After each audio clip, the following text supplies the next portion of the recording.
Cette émission vous est présentée par Choco, fabricant des vêtements Ice Rock, par vos fabricants de motoneige, Skidoo et Yamaha, et par la Capitale Assurance Générale, l'assureur québécois des motoneigistes.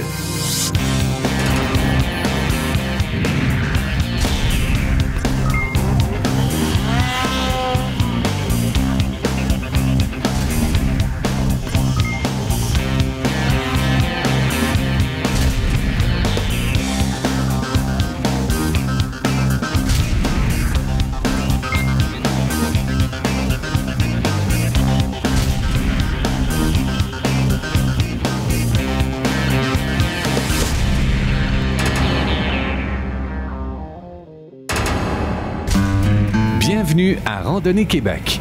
On débute la deuxième partie de la croisière sur neige dans la région des Hautes-Laurentides, plus précisément au village Windigo, d'où le groupe prend le départ en compagnie de Pierre Tremblay, organisateur. C'est quoi le commentaire que tu reçois le plus d'année après année?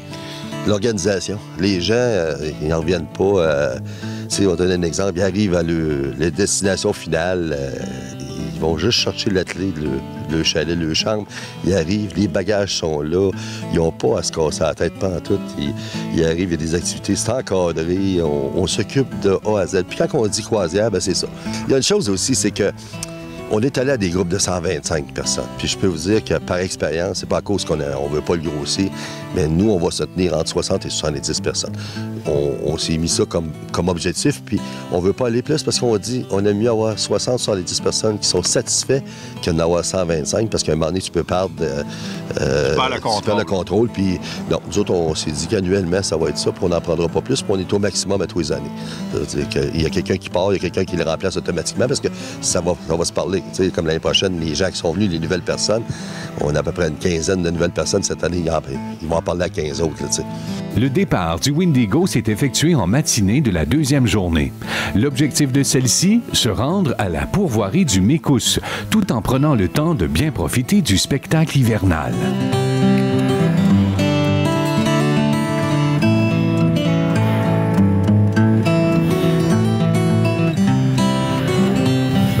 C'est vraiment, je dirais, magnifique. On est chanceux. On a eu hier à soir, je dirais, un bon 20 cm de neige. Fait que là, moi, je m'en vais en avant, je suis le guide, je dirais, le guide de tête. Puis là, tu es comme sur un vrai nuage. Le paysage est magnifique. Puis on a une température, je n'ai pas regardé, mais ce matin, il faisait, je pense, moins 13. Fait que là, il fait peut-être moins 8, moins 10. Fait qu'on peut pas demander mieux. Comme si nos vacanciers n'étaient pas encore assez chanceux, la nuit leur a réservé une belle bordée de neige fraîche, comme l'a mentionné notre ami Yves Constantino. Une raison de plus qui fait en sorte que la randonnée est mémorable. On se partage un beau tapis blanc tout au long du trajet jusqu'au Rabasca Lodge où un arrêt est prévu pour le ravitaillement. Qu'est-ce que tu penses du dur travail qu'a fait Pierre et Joanne? C'est de l'ouvrage, parce que tout organiser ça, là, la logistique de ça, le gaz, les restaurants, les réservations, les paiements des gens aussi, il faut que ça rentre, puis tout réserver ça, coordonner ça, là. Ils font de bel ouvrage. Annick, ta troisième fois à la croisière sur neige, pourquoi on revient à chaque année? Pour les sentiers, pour l'organisation, on n'a pas besoin de se casser la tête au niveau de la nourriture, les réservations.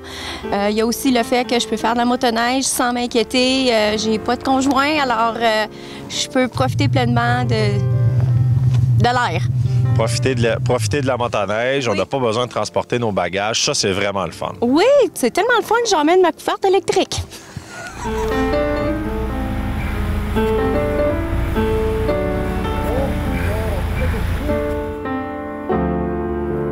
Après l'arrêt au Rabasca Lodge, les motoneigistes ont repris les sentiers direction du Mécousse, tout en s'arrêtant à plusieurs endroits afin d'admirer les tableaux de mère nature. Dans les Hautes-Laurentides, la splendeur de l'hiver s'étend sur plus de 4000 km de sentiers balisés qui vous transporteront vers les attraits les plus impressionnants de la région, à travers une riche forêt et de grands espaces époustouflants. Le qualificatif de « paradis » pour les motoneigistes s'applique très bien ici. Parmi ces attraits, on compte évidemment les chutes du Windigo, la montagne du Diable, le réservoir Baskatong, le parc régional du Poisson Blanc et la chute Serpent, pour n'en nommer que quelques-uns.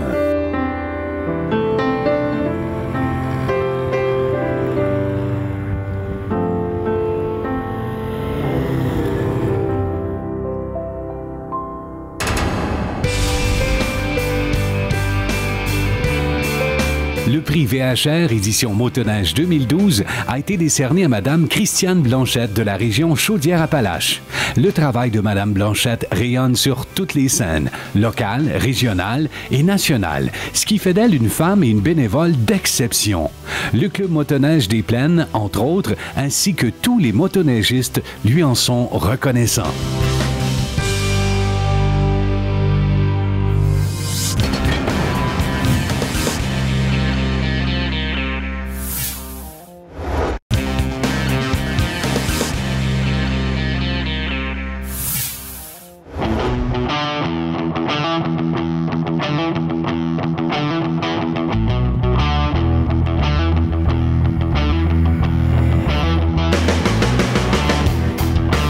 Le trajet de la journée ne représentait pas une très longue distance. Environ une centaine de kilomètres séparent le village Windigo de la pourvoirie Mécousse, destination pour le coucher, en passant par le Rabasca Lodge sur les rives du majestueux réservoir Baskatong.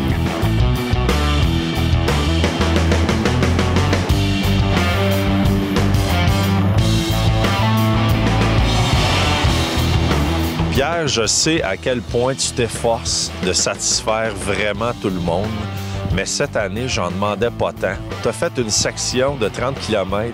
Je pense que c'était juste pour moi. On a fait 30 km de hors-piste. C'était vraiment merveilleux, mais pas sûr que tout le monde l'a aimé autant que moi. Ben, c'est sûr, ça, c'était une surprise. Même moi, j'ai été surpris. C'était un changement d'itinéraire parce qu'à cause de la distance, en fin de compte, c'était 30 km hors sentier. C'est un chemin qui était pas ouvert, là. C'était facile. C'était facile, mais je peux te dire, tu m'as impressionné. Je vais te dire, je pensais pas que tu te débrouillais bien dans l'hors sentier. Je te dirais que la motoneige y est pour beaucoup. Quand t'as une bonne motoneige, ça fait toute la différence. Oui, c'est sûr que quand tu te promènes en produit BRP, en plus d'avoir le sourire, ben, je pense que tu es capable de manier la motoneige plus facilement. Il en faut bien peu pour rendre notre ami Ken McDonald heureux. Un 20-30 cm de neige et un peu de hors-sentier, et le voilà rajeuni de 20 ans. Yves, encore une fois, on est venu faire un tour dans les Hautes-Laurentides. Toujours un guide exceptionnel. Ben, guide exceptionnel, c'est un grand mot, mais faut que je dise là, que quand on a fait notre 30 km de hors-piste, là, que c'est vierge à la grandeur. Là, je me posais des petites questions, là, mais on s'est replacé. On était chanceux, ça a bien été. Moi, la seule chose que je me demande, le commentaire le plus qu'on a eu à propos de toi, c'est la première journée, tu nous as donné un cours comment sortir une motoneige prise. Puis pour les besoins de la cause, tu as pris la tienne.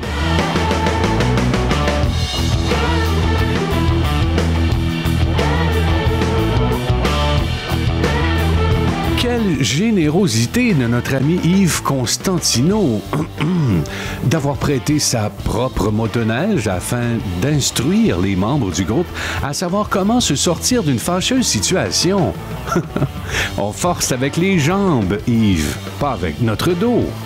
Ça, c'est pas un accident, t'as fait exprès. Non, mais c'est vraiment, ça fait partie. Mettons, le guide a une grosse responsabilité. Hein? Fait qu'il faut maintenant qu'il démontre comment sortir, là, quand on s'est embourbé, c'est comment sortir la motoneige. Okay. Fait que ça faisait partie de la formation, là, le cours de guide. Okay. La deuxième journée que tu t'es pris, c'est pourquoi ou juste? Ah, ben non, là, c'est parce que j'avais un nouveau groupe. Fait qu'il fallait que je refasse la démonstration, c'est pour ça, là, tu sais, là. Non, tu sais, ben là, je t'ai commencé à être habitué aussi, là, tu sais, ça va bien dans ce temps-là. Fait que c'est plus dur de se prendre la deuxième fois, c'est ça que tu me dis? Ben, pas plus dur, là, tu sais, là, mais donc c'est un petit peu plus dur sur l'orgueil.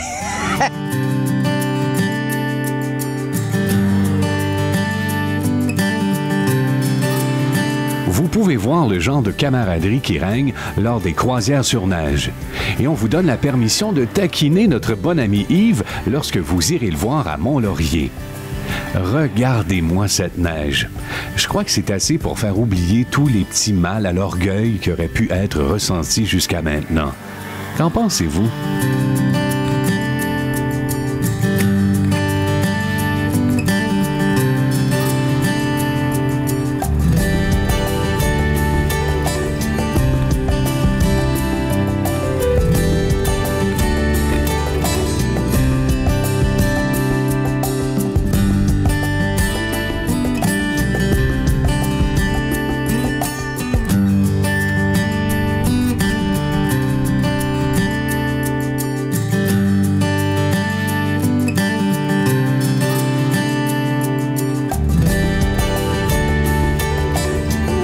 groupe s'approche lentement mais sûrement de notre destination de la journée, soit la pourvoirie Mécousse. Avant de s'y rendre cependant, ils ont fait un petit arrêt au Nottawissi, question de se réchauffer un peu et casser la croûte.